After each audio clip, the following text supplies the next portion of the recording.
anaitwa Wilfred Mai, pia anafanya county hapa Maseno. So hii tunataka what I want to say, nataka kujaribu kuisummarize briefly, niende haraka upesi, alafu kama kuna swali lolote ambalo pengine mngependa lifafanuliwe zaidi, we have the correct team here. Actually this is their baby. Hii sheria ni kama ni mtoto wao, so lazima wajaribu kudefend mtoto akue na paka afanye kazi vile inafaa.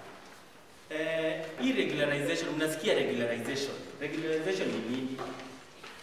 Regularization kwa kimombo, mniruhusu tu niseme, it is the process of approving buildings whose construction plans were not originally approved by the county government. You see, before the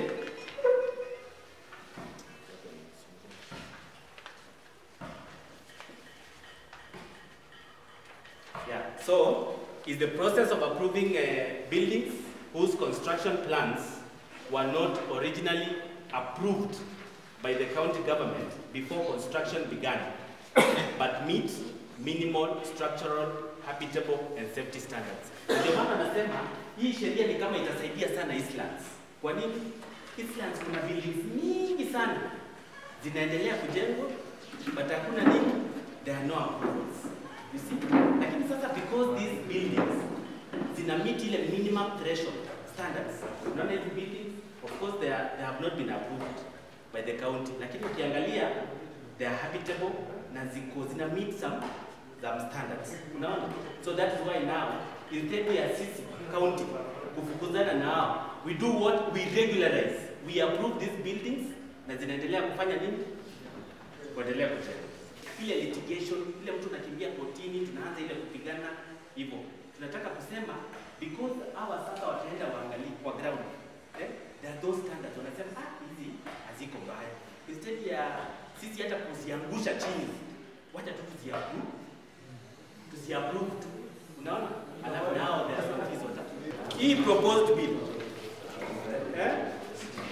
hii regularization bill ilikuja kwa assembly. Wakati ilikuja kwa assembly, ikakuwa committed kwa kamati. Kuna kamati ya planning, na sasa hii kamati ya planning ndio hii actually through the assembly inafanya hii exercise, ichukue maoni yenu, pia isikie wananchi wanataka aje, wananchi wanasema nini in terms of in reference to this particular piece of legislation. Sasa kwa hii bill kuna tumejaribu kugawagawa, iko na around iko divided into 4 parts. Part ya kwanza kuna preliminary, kuna section 1. Hii section 1 ya hii bill mambo na short title. Section 2 ya hii bill ni mambo na interpretation. Unajua kuna mawadi zingine hapo, wengine maybe mtu huwezi ukaelewa kama hii regularization yenye nasema. It is clearly defined. Then kuna section 3. Mbona hii piece of legislation? Why are we here? Why do we want this piece of legislation passed? Kuna objectives ya hii bill. Na objective number 1, provide for approval of unauthorized development. Number 2, provide for approval of unauthorized developments which fall within the required set of specified in any law governing buildings. Alafu another objective why we need this bill, it will provide for establishment of an advisory committee for purposes of this act. It will also provide for the appointment of regularization technical committee for the purposes of this act. Unajua hii kupitisha hii regularization sio ni mtu mmoja tu anafanya anasema approve hii wacha, no. We'll have a technical team. Hata hawa tu maybe watakuwa a technical team yenye inaangalia inasema ina assess these are unauthorized developments. Alafu inapea clean bill of health before any approval is here. Part 2 of this bill inaongelea mambo na hii approval process. Hii regularization So hiyo notification to the public wanasema as soon as commencement the CEC. Na hapo wakisema the CEC ni the relevant CEC wa sector. Will publish the act for information and awareness. So hii sheria ikipita, CEC atafanya nini? Communicate to the general public that tuko na hii regularization bill na imefanya nini? Imepita. Then section 8 ya hii bill inaongea mambo na notice and application for unauthorized development. Are we there? Section 8. Na wanasema 14 days after notification utafanya kwa gazeti, wanasema at least 2 newspapers of nationwide circulation for not less than 14 days. Yeah? Kwa sawa? Yes. Alafu wanasema person served with notice may make applications in the prescribed manner within 3 months. Obligations to apply raise on the owner. Yani for you sasa kama developer, if you want like unaona like building ujailipia anything ulianza tu kufanya hiyo building, hata you can, it is now you to actually apply for this building to do. Section 9 naongelea mambo na plans and documents to be prepared by a qualified person. Plans and documents to be prepared by a qualified person. Applicants were regularization to ensure all plans and particulars provided are prepared by the relevant, qualified, registered, and licensed professionals. Yeah? So sio wewe peke yako tu apply useme ati unataka you are seeking what? You are applying for regularization. Yeah? Hapo utasaidiwa na people who are technically competent wenye wanaelewa kabisa what the county needs for you to be given clean bill of health. Yes? Nani? When you are experts. Sasa ndio hao watawasaidia. Ama someone you can say something? Yes. Hawa wakati unajenga when you are developing your plot, kuna mtu anaitwa architect. Yeye anakuchorea nyumba, si ndio? Tuongee na lugha ile mtu ataelewa.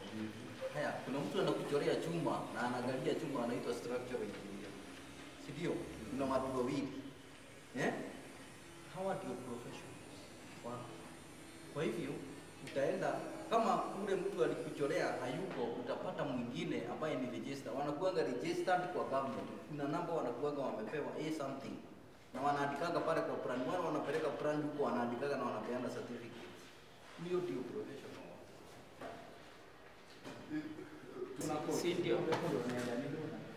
Huyo professional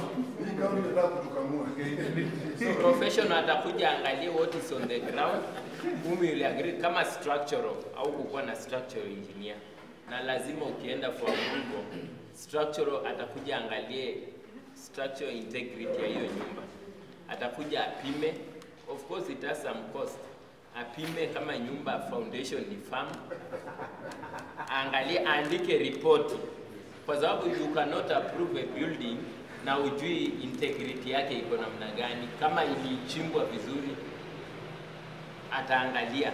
Of course mtaonyesha public works and utilities, environment and natural resources, urban development and natural security, etc. So just the way nilikuwa nasema, hii sio kazi ya mtu mmoja. So many agencies lazima waangalie kabisa hii mambo na regularization before it is given clean bill of health. Yeah? Then we have section 11, hii inaongelea mambo na register. The relevant CEC shall maintain a register of these regularization applications and documents, whether approved or otherwise, and such register shall be open to the public for scrutiny. Yeah? Unajua unaweza pata kuna hii building imekuwa approved, imekuwa regularized, hii haijakuwa regularized, useme maybe umeonewa.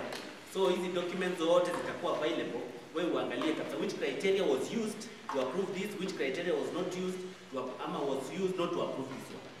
See? Yeah, so alafu section 12 inaongelea mambo na regularization fees. So hii regularization fees itakuwa determined by relevant finance laws as passed by the county assembly. Ya kwanza ya this particular piece of legislation ilitoka kwa executive ikakuwa submitted kwa county assembly. Wakati ilikuwa submitted kwa county assembly ikakuwa committed to the relevant committee which is lands, planning and housing. Unaona? So si ati tumerahi. So after this committal ndio sasa kitu inaitwa public participation inafaa, which is more important. Exactly, ndio tunafanya. Bado hata hujamaliza actually kitu si ati tunamaliza sasa public participation tumemaliza sheria. Is a process. Number one, I remember the county executive pia will conduct public participation huko Chaka Hall. Yeah? City Hall washa conduct exercise about this particular piece of legislation. Na sisi sasa county assembly sasa pia tumekuja sasa kwa 17 numbers of counties, yeah, to hear your views on this, yeah. You see, so all is not lost. It's actually a process we are taking, yeah, ya kutengeneza hii sheria. Na nyinyi ndio wadosi. That one. Tusina stamp public participation which imekuwa ikifanyika Kenya. Unauthorized atakuwa peke yake akishakuwa unauthorized. Unaelewa? Unauthorized. So before to commit structures, buildings za watu unauthorized. Nataka Section 13 naongelea nini? Yes, exactly. So kwa hii legislation proposed law kuna circumstances under which unauthorized developments may be regularized. Na inasema hapa the relevant CEC may consider the following aspects of regularization. Yeah? But in regularization, before maybe it's given a note, there are some factors that must be taken into account. One, kuna mambo na ground coverage. Kuna mambo na ground coverage, kuna mambo na built up area, height of the building, plot boundary, change of user, extension of user, land amalgamation, land subdivision, advertisements, plot ratio, common plot, facility, vitu mingi. Vitu mingi tumalize tu. Yeah. Kuna fire safety requirements, yeah. Public health requirements, parking facility, yeah. Common plots. So once this piece of legislation imekuwa enacted, mambo na kotini, hata kama county ilikuwa imeenda kotini ita withdraw. So is a win-win situation. Wewe endelea na kazi yako, hii vitu zako zimekuwa approved, wewe endelea na kazi na county ipate haki yake. Action against unauthorized developments shall be deemed to have been suspended. Waziri umesikia hapo? All notices issued by the county government for initiating action against unauthorized development shall be deemed to have been suspended, and no punitive action shall be taken till the expiry of 3 months. 3 months from the date of notification of the public stipulated under this act, if the development conforms to the safety standards as in force under any written law or such any other safety requirements. Yeah. Alafu anasema hapa this amnesty shall not apply to developments exempted from regularization by this act. Section 19 talks about unauthorized developments not regularized. Every unauthorized development which is not regularized under this act after the expiry of 3 years from the date of application of this act shall be liable for an enforcement action. Yeah? An unsafe structure which cannot be redeemed shall be removed immediately. So now regularization inapea watu 3 years just to regularize your what? Your investment, your buildings. 3 years. Section 20 naongelea mambo na application of certain provisions of Act number 13 of 2019, the provision of the Physical and Land Use Act of 2019 relating to matters of procedure or the manner of objections shall with necessary modifications apply to the regularization process under this act. Section 21 inaongelea mambo na liability. Owners shall be solely liable for any injury, damage, loss caused to anyone around the area occasioned by alterations, modifications, and additions done to their developments in a bid to have them regularized. Yeah? Naona before maybe ufanikiwe kukua regularized, utaambiwa fanya hivi, jenga hivi, lakini any injury, wewe mwenyewe, the owner, you must be liable. Then now we can just go to part 3. Part 3 talks about regularization advisory committee. Yeah. Section 22, it establishes the advisory committee. The committee consists of 14 members, including the chief officers responsible for works, public health, planning, disaster management, revenue and finance. They are talking about NEMA representative, an engineer, a surveyor, and an architect nominated by the relevant professional bodies. The county attorney, a National Land Commission representative, and any member of the public co-opted for special skills, interests, and knowledge. So members shall meet the requirements of Chapter 6 of the Constitution and shall serve for a term of 3 years, renewed once. Section 23 inaongelea mambo na powers and functions of advisory committee. The advisory committee shall have all the powers generally necessary for the execution of its functions and mandate under this act. Yeah, advising CEC, one of the responsibilities. Advising the relevant CECs generally on the regularization exercise, recommending the necessary stakeholder involvement in regularization exercise, advising on the regularization exercise and recommending such measures as may be necessary to ensure its fair, equitable, and efficient implementation. Yeah? And then section 24 talks about procedures of the advisory committee. The committee shall determine its own procedures subject to the act. Yeah? Inaongelea mambo na quorum. Yeah? Section 25, remuneration and allowances of the advisory committee. These will be guided by the Salaries and Remuneration Commission guidelines. Section 26, powers and executive committee member. Powers of the executive committee members. These include issue directions to the advisory committee as necessary, and communication of the decision to approve or reject regularization applications. So wanasema hapa persons aggrieved by the CEC decision on application may appeal to the county liaison committee within 14 days, and appeal shall be determined within 30 days. Then section 3 of this bill inaongelea mambo na role of the county director of physical and land use planning. I think I don't have to dwell with that. Alafu section 28 inaongelea mambo na secretariat support.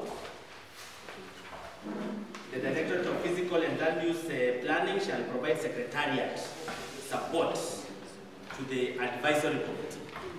Yeah. Then tukimalizia kuna hizi miscellaneous provisions kama section 29 of rules and regulations. The CEC may on recommendation by the advisory type. Kwa hivyo hata yeye amefuatwa namna hii. Kuna still amalgamation. Kuna watu wameshikanisha plots zao na hana document moja. Plots ni mbili lakini amejenga yote, plot amejaza hiyo nyumba na hajafanya amalgamation. Amalgamation ni kushikanisha hizo upewe document. Haya. Still kuna kitu inaitwa change of user. I think here in Dandora you don't have that. Juu hii yenu ilikuwa plan, ilikuwa site and skill, ilikuwa hata na ofisi hapa ya kuapprove. Kwa hivyo hamna kitu inaitwa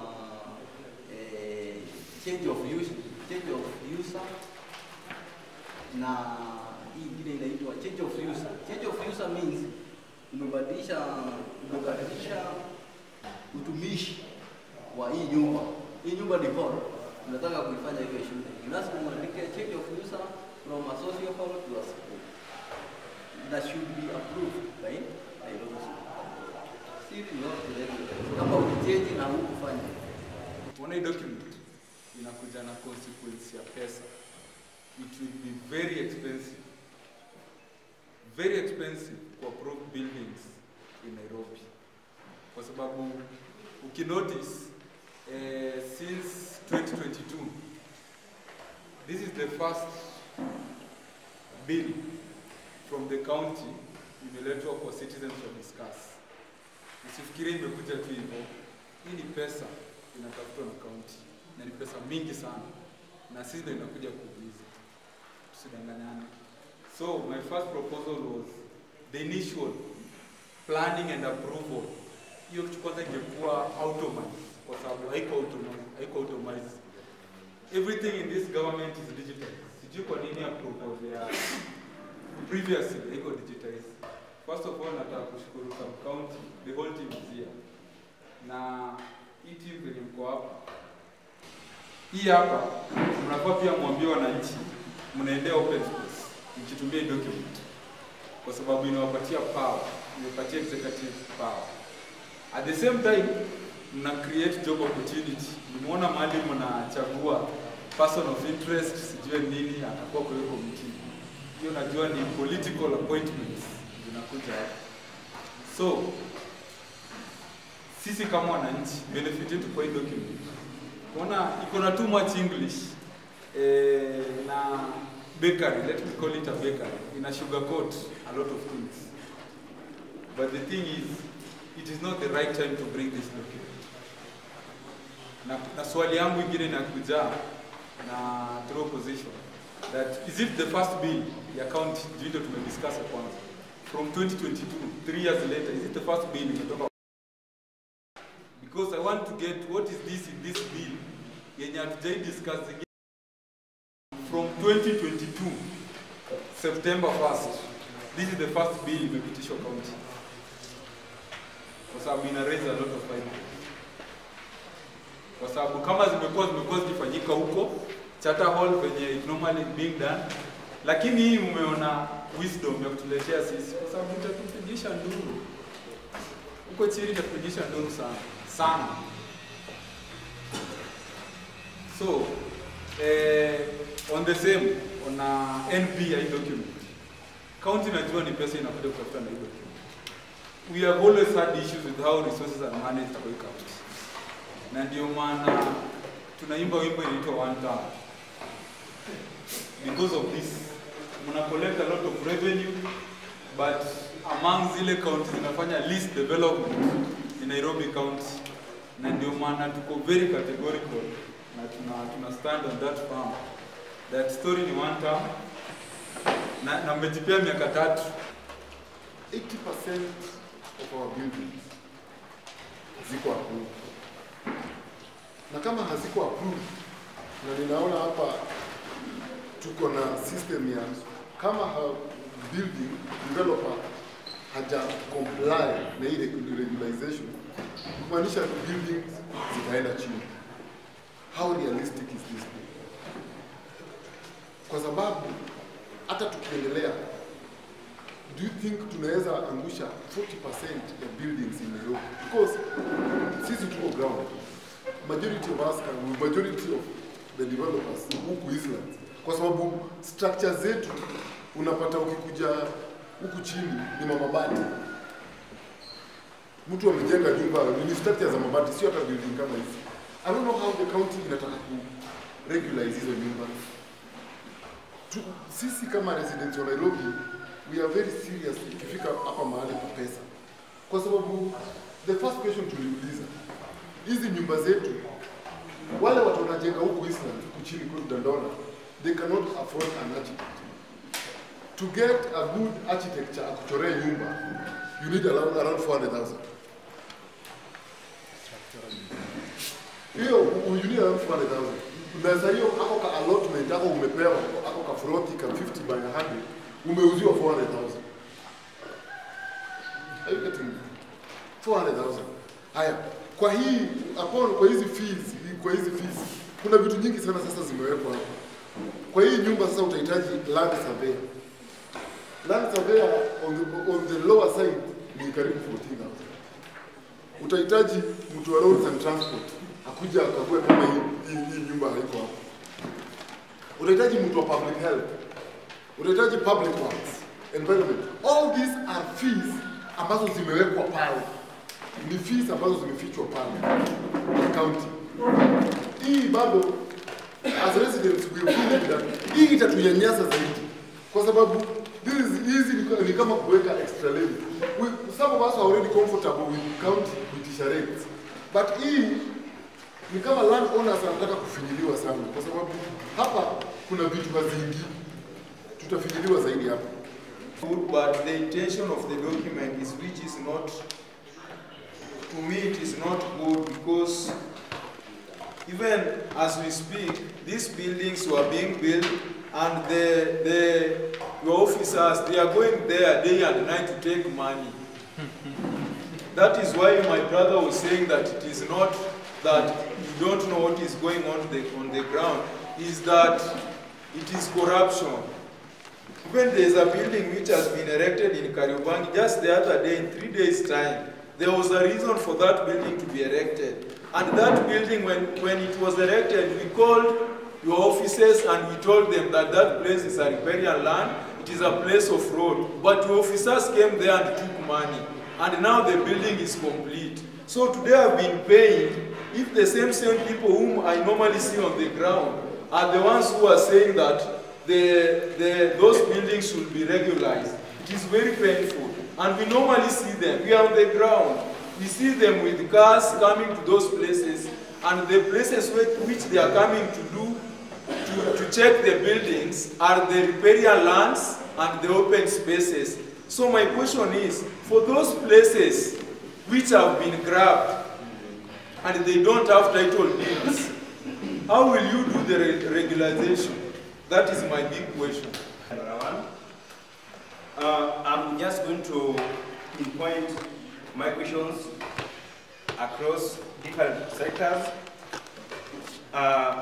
security, health, education, and then environmental. So let me start with the environmental. How will the bill address environmental concerns?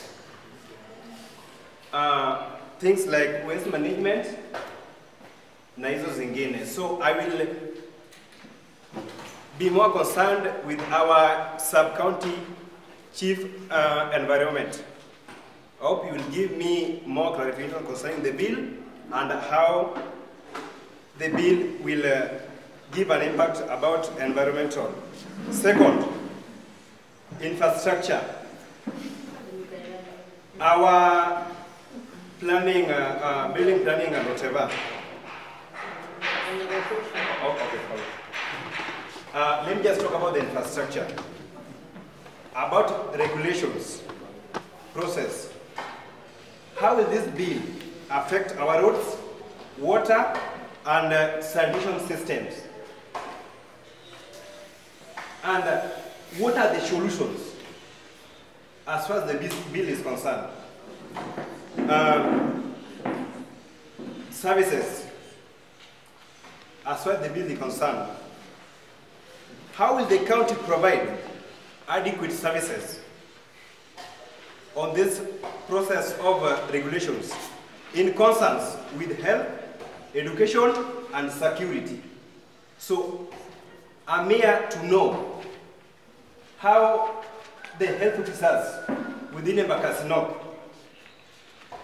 as far as the bill is concerned, hii kitu itaenda aje?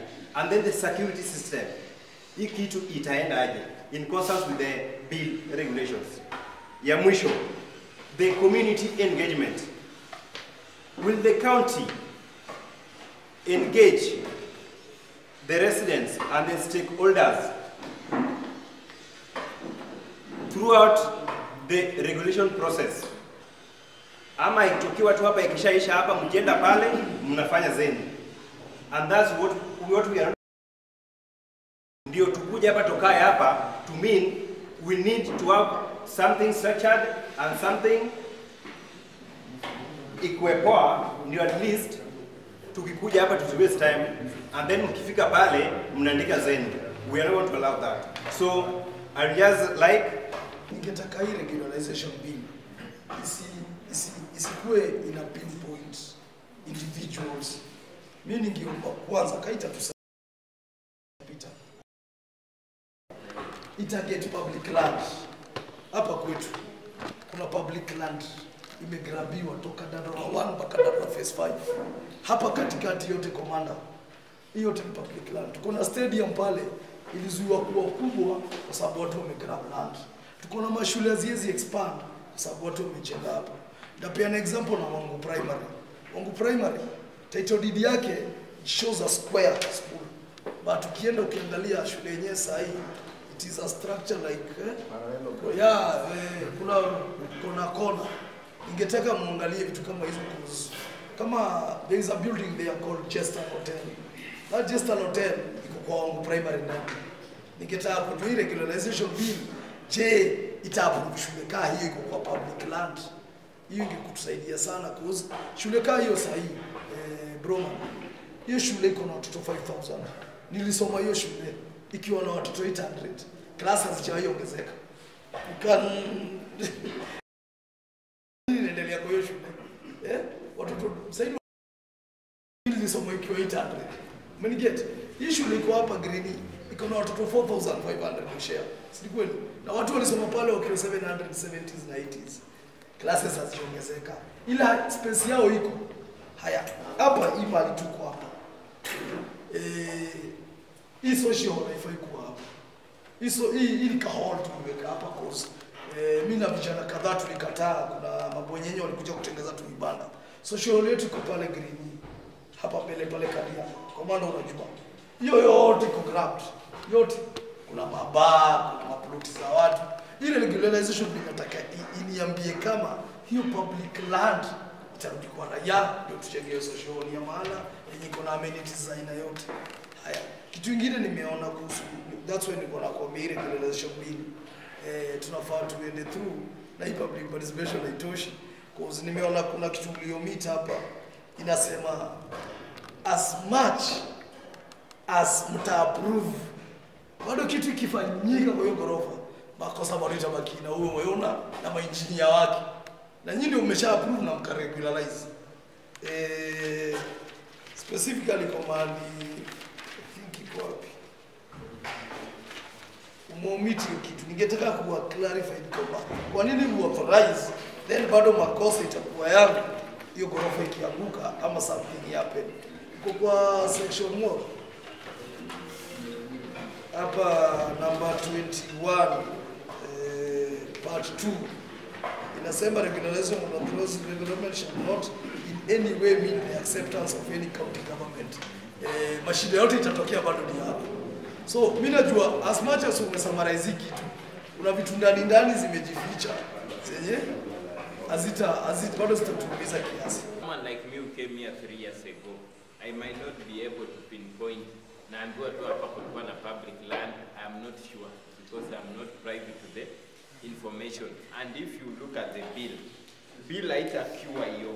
What we need to do ni watu waandike petition.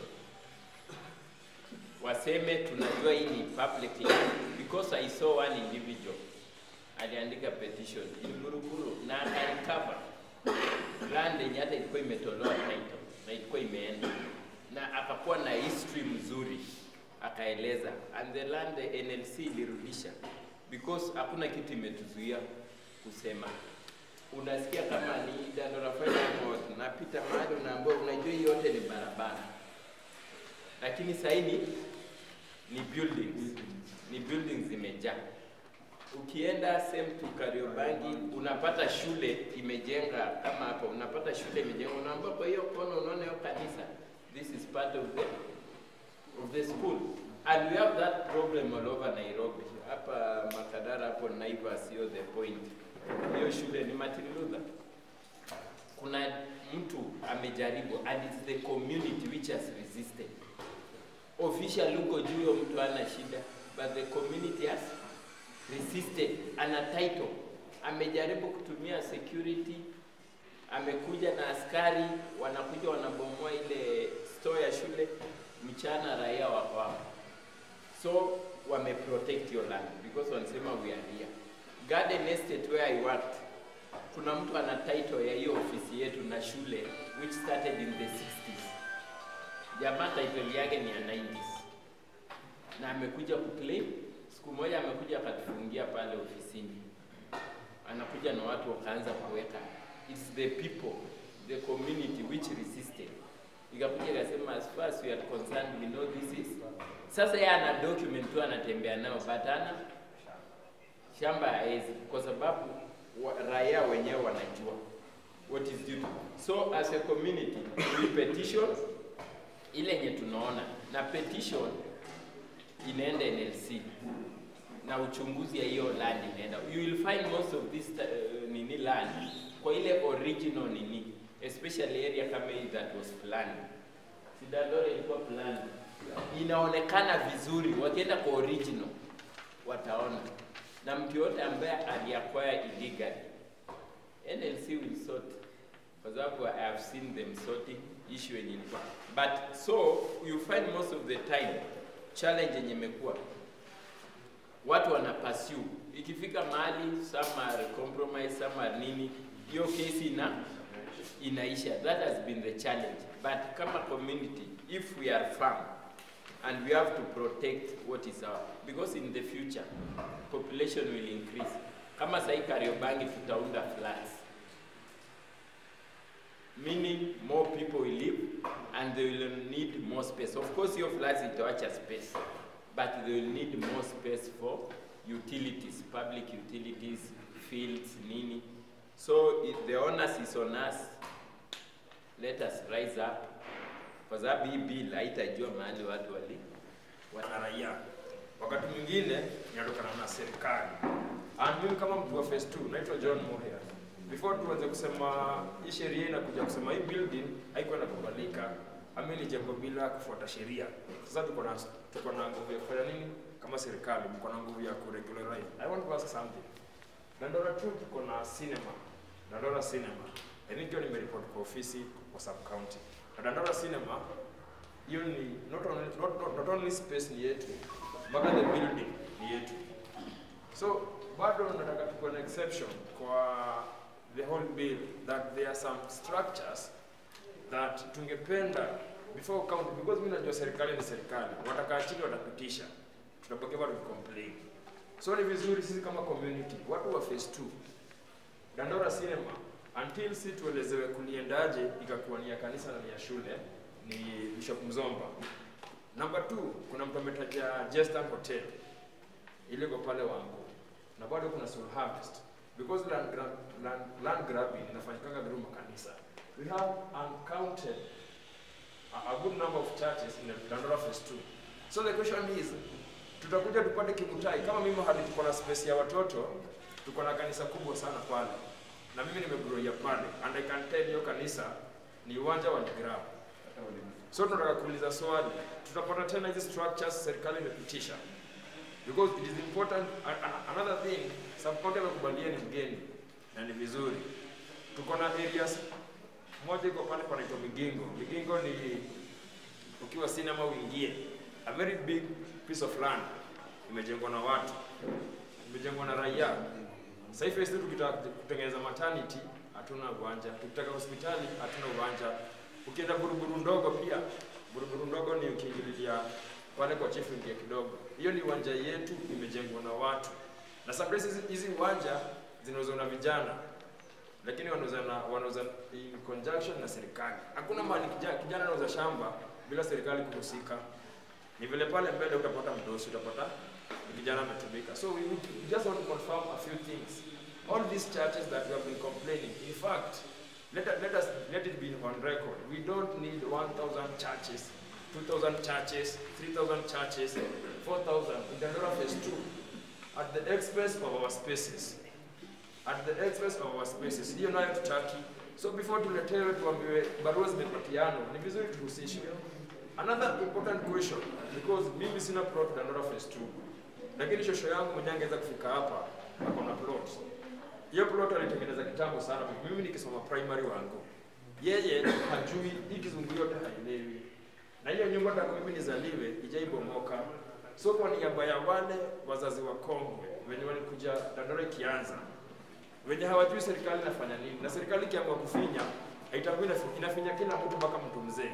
Ni vizuri tuelezewe, because sisi watu wa phase 2 hatuko ready, not unless sub county zile nyumba zenye tumeona zikijengwa juzi, zenye tumekuwa tukizi debate, hizi nyumba za kitambo zenye zilijengwa,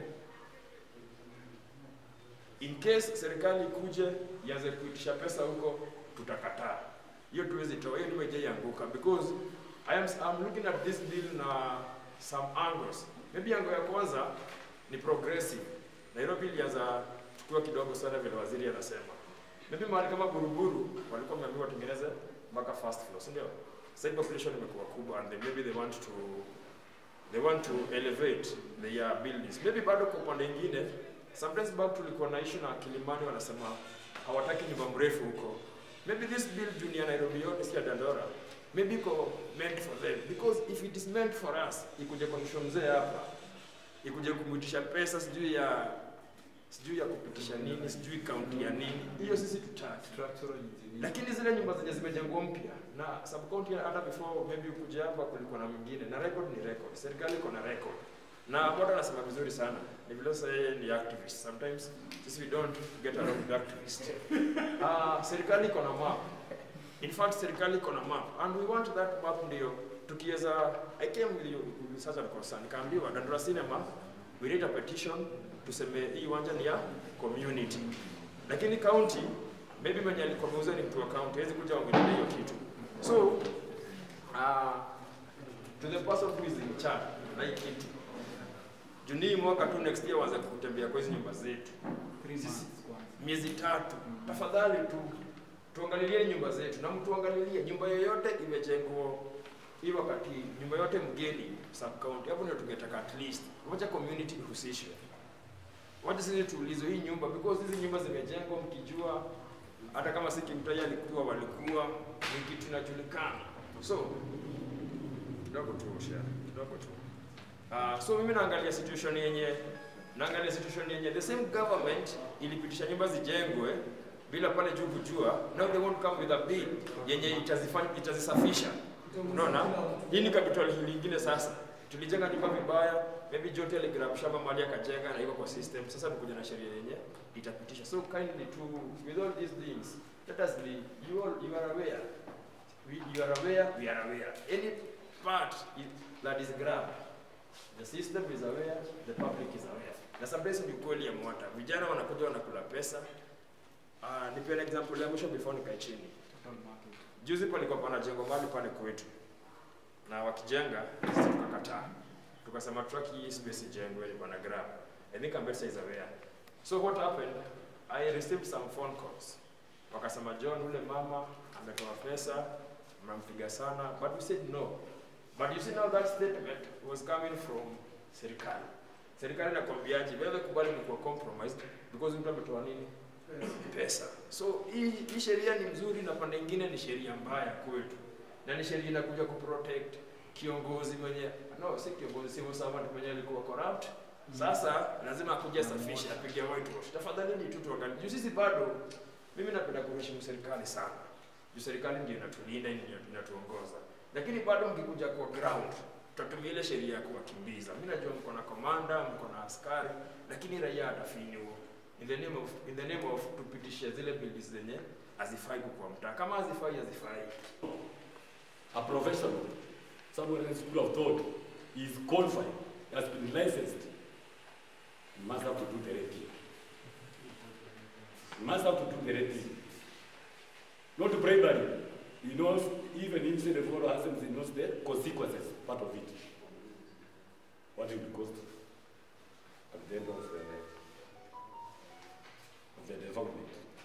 So it's very important to note that you involve professionals. I've also heard you talking about, there's another house was built, some structures, some years back. Right? Yep. Are they going to be brought down? No. They will be assessed if their structure is sound. You know, kuna bado unaweza some small cracks. Unakwambia hii nyumba kesho inaanguka. Kumbe is something small that needs some minor repairs here and there. Then ifanywe ka test here, structural test here and there. Ndio mtu anakuambia bwana, this house is safety for habitation. So it's very important actually for us to not talk about that. Kuna mtu anataka kusema ati nyumba hii letwe chini without basis, and also this one cannot be regularized minus supporting documents, supporting tests. So what you kuangalia vision kusema ati inaanguka. That's why actually we went there. We saw that structure is unsound. We also tried to give our input. That's why you can see this a lot of innovation that institution. So if we could have just assumed and maybe bribe or something, and some people get injured there in the long run, then you can also blame us. For the purposes of the record, who is initiating this regularization process? Is it the Mwananchi or the county? Who is initiating the process? The legalization process. For the purpose of the record purposes. Yeah. Who is initiating it? Let me respond to that. Yeah. Sheria inatengenezwa huwa it emanated from the executive. Yeah. Meaning that is the county government of Sakaja that came up with this piece of legislation. Number two, a piece of legislation can emanate from you. You can have an idea.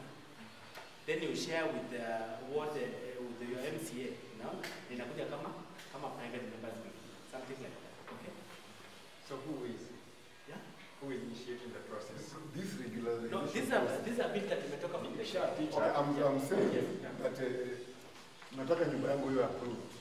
Tuseme shosho, nataka hiyo nyumba inafaa kuwa approved. Ni mimi naanza ama ni county inaanza? Who is initiating the process? Now it is you. What mimi ndio nitasema nitaanza kuapprove hiyo. Now unajua this thing is twofold. Wewe lazima work very closely na the technical people. Tumeangalia sheria vile tumejaribu kupitia the proposals. You can't do it alone, but you see wakati when maybe people come and give you a clean bill of health, waseme like, hey, hii ni nyumba yako mnaona maybe ndio upewe a note. Yeah? Do this and this and this. But now wewe kama mwenyewe you must make an application. That means we need a lot of sensitization huku chini ndio tuambie hao watu sasa. Application for regularization. Yeah. It means unajua ndio wadosi mko na hizi maneno hiyo. Just one thing. Unajua most of you are the owner. Inamaanisha, suppose this bill we see the day itapita, si ndio? Ikishapita basi inamaanisha kama hautaenda kwa the authority wa approve nyumba yako, very soon kama itakuwa ni kama requirement, nyumba yako inafaa kuwa maybe already kuna that body yenye imeapprove, because bado already to define apart from all this paper ni nyumba gani tuna approve. Na hiyo swali nimesikia imeulizwa lakini nimeidoji. Hizi nyumba za kitambo. Okay, someone wants to respond to that. You got you are asking hizi nyumba za zamani gani zinataka kuwa are they part of the unregularized beginning? No, if the house was if for example a developer went to sit on and they followed due process, you get the professionals, you get the whatever, and they are here. Yeah, they went everything. There's no need. There's no need. Yes, what I'm saying, I'm a phase 2. Unaunda nyumba nyumba mbili side, unaacha space, unaona nyumba tatu. Sasa hivi kuna malando waliongeza mahao tuseme. Zikakuwa labda plan ilikuwa 6. Si ndio? Ukipewa ile ili authorize huko. Lakini maisha ilipoendelea mtu aliunda 10. Huyo ana need authorization. Si ndio? Kwa hivyo huyo sasa anafanya ile process hiyo. Yes. Anatapikwa. Kuna ile plan ipo approved. Ndio nasema ya nyumba 6 labda.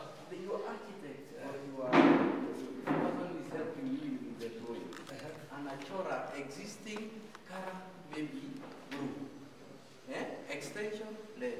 Kwa hivyo regularization itafanywa kwa ile haiko kwa plan. Ile plan ya kitabu ile ya 70.